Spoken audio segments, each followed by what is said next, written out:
tarde, meus queridos do sexto ano. Já faz tanto tempo que a gente está sem aula que eu até havia esquecido da turma. É brincadeira.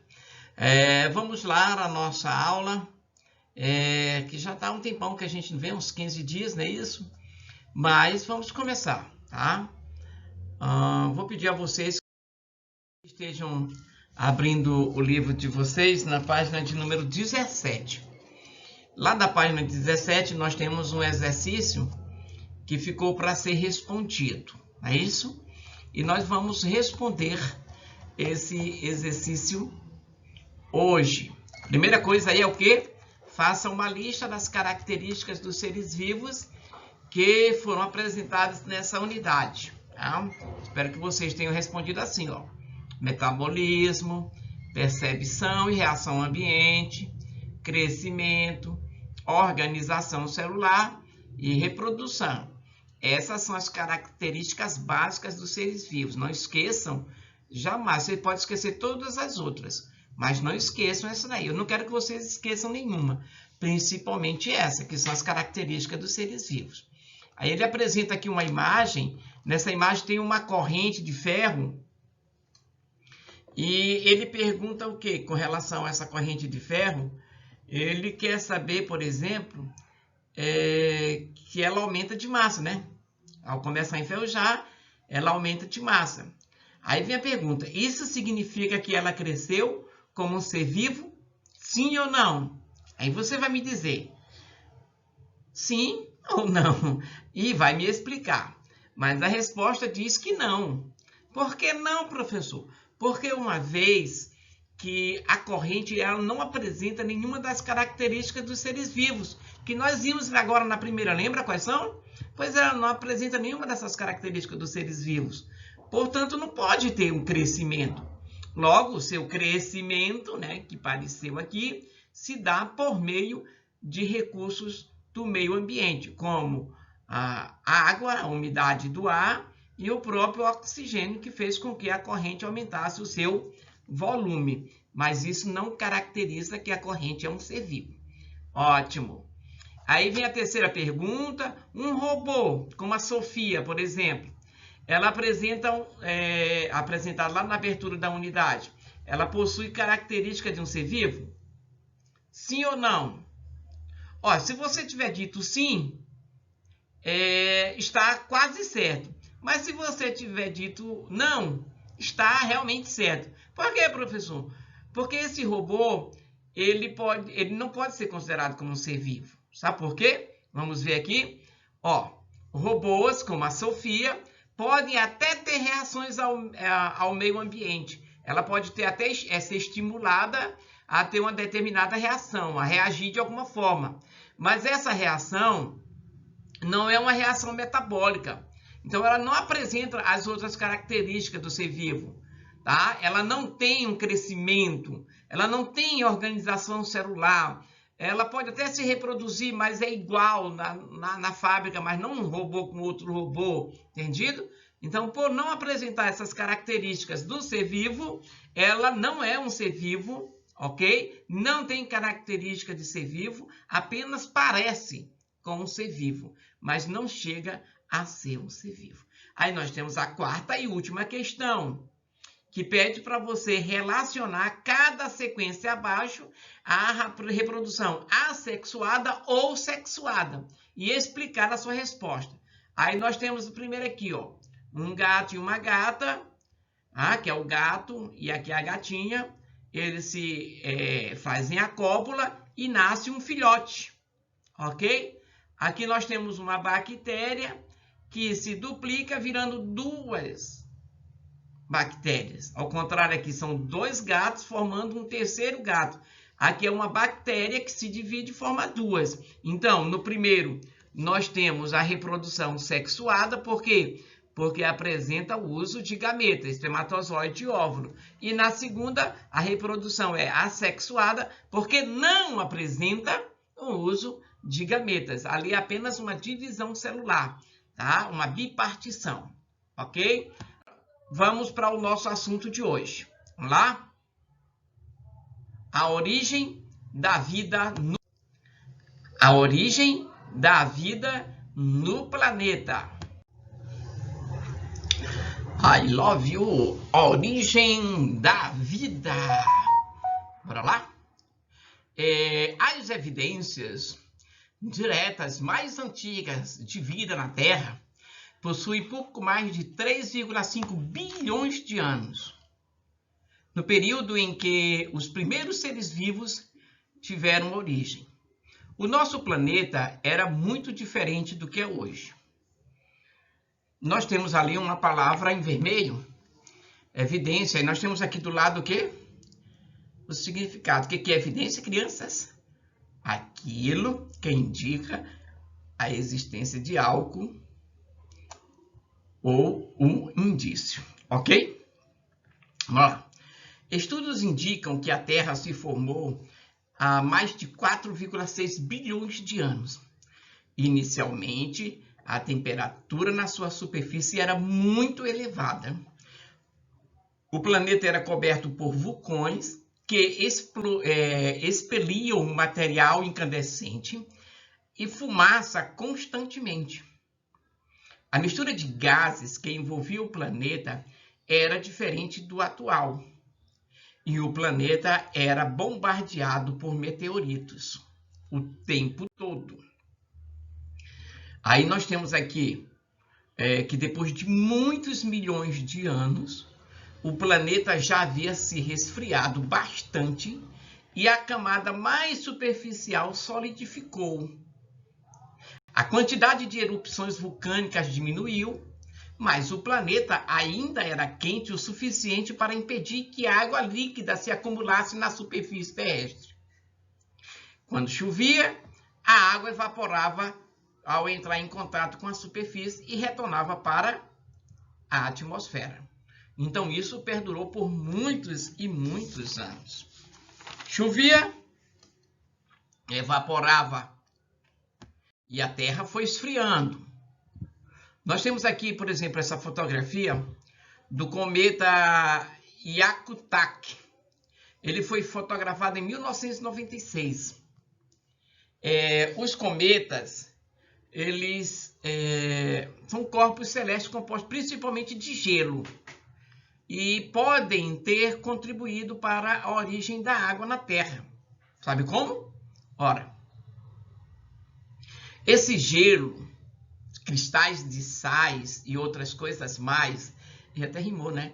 Que vinham nos cometas e que se passavam pela Terra, e essa cauda aqui, ó, incandescente, deixava cair sobre Terra parte desse gelo e parte desses outros cristais. E esse gelo iam se derretendo sobre a Terra, esfriando a Terra, evaporando, formando as primeiras nuvens. Essas nuvens condensavam-se, transformando-se em chuva. E esse ciclo de chuva se repetiu continuamente por milhões de anos e ajudou a esfriar ainda mais a superfície do planeta. Com o tempo, isso possibilitou que a água se acumulasse em estado líquido nas regiões mais baixas da superfície.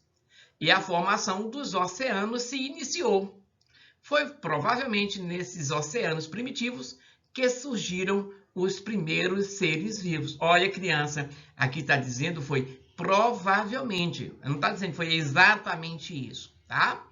Então, eles imaginam que com os cristais de gelo que caíam dos cometas sobre a Terra, a resfriaram, formaram as nuvens, que formaram as chuvas, e as chuvas, no passar dos anos, foram se acumulando, formando os oceanos, até ter os oceanos que nós temos hoje. Nós temos aqui, por exemplo, um exemplo de vulcões em erupção que liberam gases na atmosfera, vários tipos de gases, entendido? E também essas nuvens fazem com que o Sol entre em menos quantidade na Terra, resfriando cada vez mais a Terra, formando a parte rochosa e a parte líquida. A origem da água no planeta, tá? Temos duas explicações, as principais para a origem da água na Terra. Alguns cientistas acreditam que a água veio do interior do planeta, onde teria sido aprisionada durante a formação da Terra. Essa água, então, teria sido expelida para a superfície na forma de vapor, junto a diferentes substâncias. Outros cientistas, baseados em pesquisas espaciais, defendem a ideia de que a água chegou ao planeta aos poucos, trazida por inúmeros asteroides e cometas que continham gelo. Tá? Então, isso são duas teorias dos estudiosos com relação à formação de água no planeta Terra. Vou desligar aqui o som do celular, que ele está atrapalhando, tá? Vou dar uma pausa aqui e volto já já. Então, como nós estávamos falando aqui, isso são apenas teorias. E agora nós vamos falar sobre a teoria sobre o surgimento da vida na Terra. Teoria, gente, não é uma coisa real, é uma imaginação dos cientistas. O fato de um ser vivo sempre se originar de outro ser vivo só começou a ser aceito há cerca de 400 anos. Antes disso, as principais explicações afirmavam que os seres vivos podiam surgir da matéria sem vida.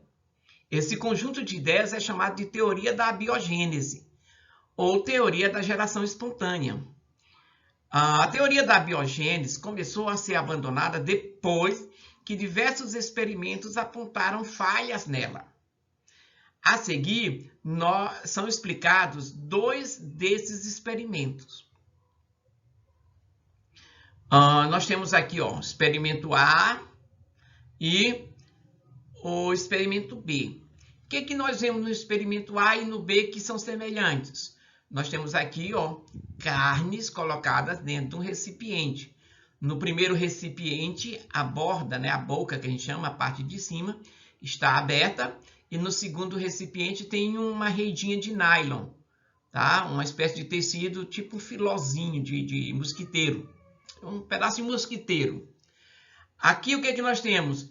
É que no primeiro recipiente, depois de um tempo, tem o surgimento das moscas.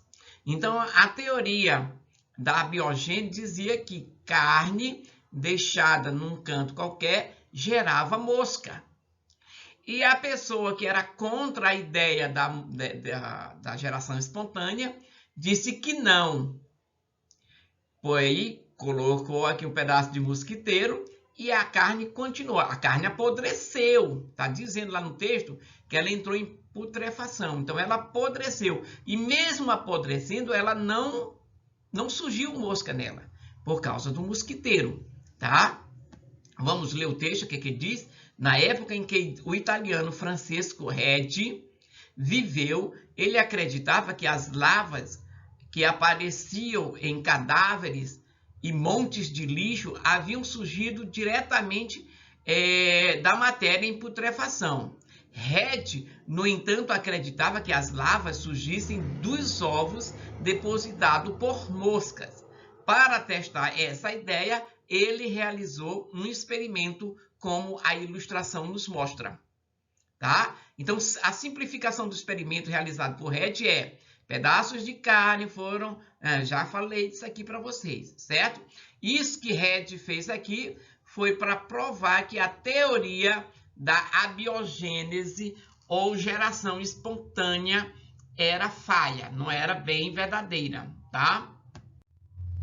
Sendo assim, ao mostrar que as lavas só podiam se originar de ovos depositados pelas moscas, o trabalho de Redi enfraqueceu a crença na teoria da abiogênese.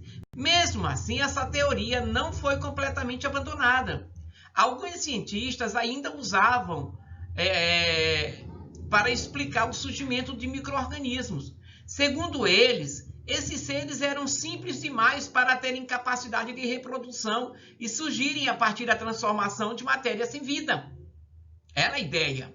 Essa ideia ainda perdurou por cerca de 2 séculos depois dos trabalhos de Redi, até que experimentos realizados pelo francês Louis Pasteur, falando francês, derrubaram de vez a teoria da abiogênese.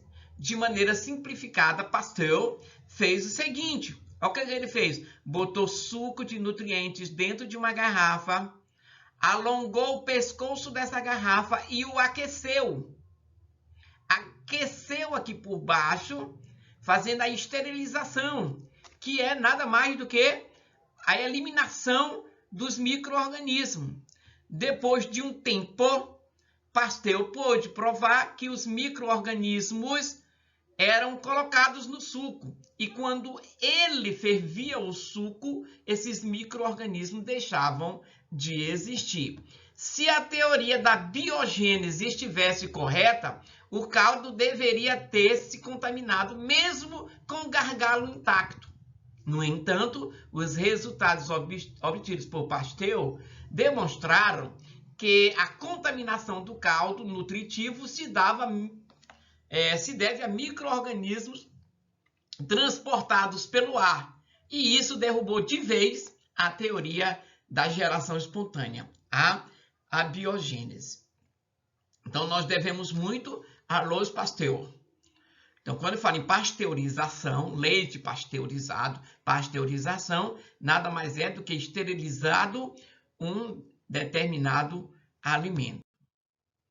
Agora vamos lá para vermos de vez o surgimento dos primeiros seres vivos, como foi que eles surgiram na Terra. Vamos lá. Os trabalhos de Redi e Pasteur são exemplos de experimentos que reforçaram a teoria da biogênese, isto é, a ideia de que um ser vivo só pode surgir pela reprodução de outro ser vivo. O trabalho de diversos outros pesquisadores foi importante para que essa ideia se tornasse consenso científico, como é atualmente. Há um consenso, é um acordo entre todos os cientistas que a vida não surgiu espontaneamente, do nada, tá? Mas um ser vivo sempre dava origem a outro ser vivo. E essa conclusão, porém, nos leva a outra questão. Se todo ser vivo nasce de outro ser vivo, como surgiu o primeiro ser vivo? Como foi que surgiu o primeiro ser vivo? Você sabe como surgiu o primeiro ser vivo? Vamos ver. A maioria dos cientistas propõe que as condições ambientais dos oceanos na Terra primitiva favoreceram transformações químicas entre determinadas substâncias, dando origem a novas moléculas. O que são moléculas? Tipo de partícula que constitui a matéria. Então, surgimento de novas moléculas cada vez mais complexas. Os primeiros organismos teriam sido formados pela combinação dessas moléculas. Esses seres eram extremamente simples, mas conseguiam manter sua estrutura, bem como utilizar recursos do ambiente para crescer e se reproduzir. Há também cientistas que defendem que as moléculas que deram origem aos primeiros seres vivos teriam origem fora do planeta Terra e foram trazidas para cá por meteoros e asteroides ou cometas. Aqui nós temos exemplos de meteorito, um pedaço de pedra que caiu do céu. Então, a ideia de alguns cientistas é que a vida aqui na Terra, ela realmente não é aqui na Terra, que todos nós somos seres de outros planetas, ou seja, nós somos aliens, que viemos de outros planetas aqui para a Terra. Então, esses seres primitivos que vieram aqui para a Terra encontraram condições favoráveis de reprodução, de crescimento, de mutação, até chegar aos organismos que nós temos hoje. Isso é a ideia da ciência, crianças. Não é para tirar de vocês a ideia do criacionismo, porque o criacionismo, que não foi mencionado aqui, é a ideia de que tudo foi criado por Deus. Deus fez cada um dos seres vivos, tá? Então existem várias teorias, mas ninguém tem uma coisa para dizer, foi isso ou foi aquilo, ok? Agora nós vamos encerrar a nossa aula hoje com um pequeno exercício. Esse exercício são apenas 6 questõezinhas. Vocês vão escrever esse exercício no caderno, responder esse exercício, tirar uma foto e mandar para mim no privado, tá bom? vocês vão escrever o exercício no caderno, tirar uma foto e enviar para mim no privado. E mesmo assim, crianças, vocês têm que enviar isso antes da próxima aula. Então, hoje é segunda-feira, na próxima segunda-feira não adianta mais mandar, já passou o tempo. Porque na próxima segunda-feira eu vou corrigir junto com vocês e ver o quanto vocês acertaram. Por isso, não adianta tentar entregar depois de segunda-feira, porque eu já terei dado a resposta e ficou muito fácil, né? Então, nós precisamos comparar as respostas do exercício que vocês me entregaram com as respostas que eu vou dar a essas perguntas. Entendido? Então, como foi que eu disse que era para fazer? Eu disse que é para você escrever questão por questão no seu caderno, responder e tirar foto. Me lembrei de uma coisa. Vocês vão perguntar para mim assim: professor, quantas linhas eu deixo do primeiro para o segundo? E do segundo para o terceiro? E do terceiro para o quarto? Quantas linhas eu deixo? Quantas linhas é para deixar no quarto? No quinto é para deixar linha? E no sexto? E eu vou dizer para vocês logo a resposta. Como é que é para fazer? Você escreve a primeira. Desde sua formação, a Terra permaneceu sem vida por quanto tempo?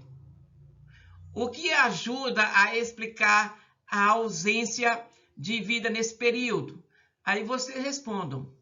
Se você não quiser responder logo, você deixa sempre 5 linhas de uma questão para outra. Tá ok? 5 linhas de uma questão para outra. A quinta tem 2 subquestões, A e B.